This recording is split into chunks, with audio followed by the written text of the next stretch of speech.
Hello, students, and I was wondering what insect was on the sunflower. You saw our video from last time where the sunflower had this insect on it, and I wanted to think this through. What insect was it that was on the sunflower? And I'm going to tell you right now, I am not 100% sure. But I can make some guesses, try to make some intelligent guesses based on what I saw, which was not much because we just caught a moment of video and you can't see the insect very well. But I did see it, and I was able to identify some parts on the insect's body, and I'm going to make a guess at the end at what I think it was. Here's prediction number one, or possibility number one. Was it a honeybee? This is the most common bee that you see flying around. We see them all the time, the honeybee. And it had wings. The insect on the sunflower had wings, and it had a body shaped like a honeybee. However, the insect that I saw was much, much, much bigger than a honeybee. Much bigger. It could have been 10 honeybees or even bigger, maybe even 20 honeybees. I don't think it was a honeybee. In fact, I know it was not a honeybee. But take a look at the honeybees. They're very common. You'll see them all over the place. That face, that is an alien face if you've ever seen one. Look at that. But that is our common honeybee that we see all the time. And there's a honeycomb inside of the beehive.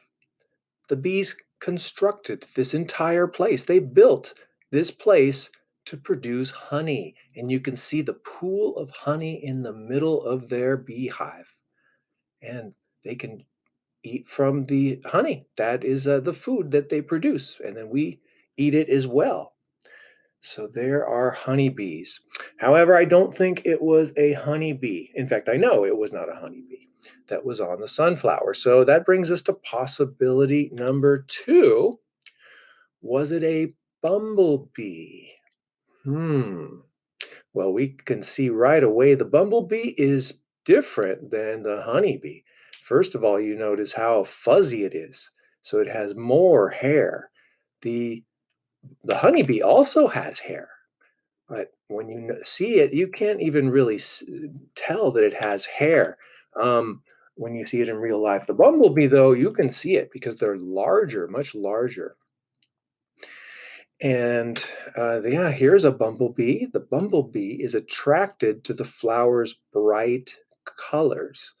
So the insect in my yard was attracted to the sunflower's bright yellow colors.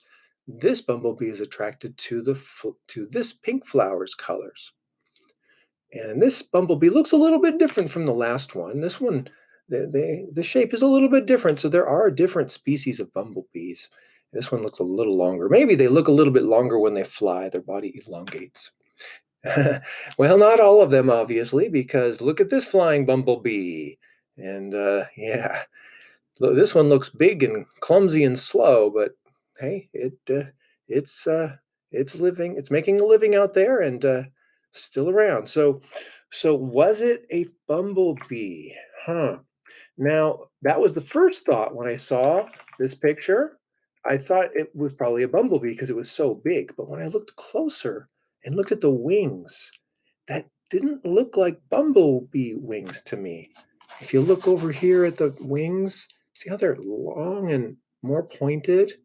And the body just seemed a little more slender and skinny. It did have, you can't really see it here, but there was a little bit of yellow you could see in the front, and the back of the body looked black. And then it had these longer pointed wings that looked different than than the bumblebee. So that brings us to possibility number three. And again, I'm not sure, but this is just my best guess at what the insect was. The carpenter bee. There is a carpenter bee. And the carpenter bee is similar to a bumblebee. It is big. It is a big bee, much, much bigger than a honeybee. And they do fly around here. I've seen them. many times, but far less commonly than other kinds of bees, even less common than the bumblebees. But we do have these carpenter bees, and look at the wings. They're longer and skinnier, and the body is also more narrow and slender than a typical honeybee. It's called the carpenter bee. And a carpenter bee has those jaws and they chew up wood. I don't really know why. I would have to learn more, but they chew holes in wood, and people don't like it when carpenter bees chew up holes in their house, which is a problem in some parts of the country, not here. But that is my guess. But the truth is, it could be a different insect. Um, it could be a different insect that I just don't know because there are thousands of them. This is still the carpenter bee, but yeah, different insects are out there, and oftentimes we just learn one word. We learn bee because that is a spelling word, bee. But we used to want to start learning the scientific names: a honeybee, bumblebee, carpenter bee.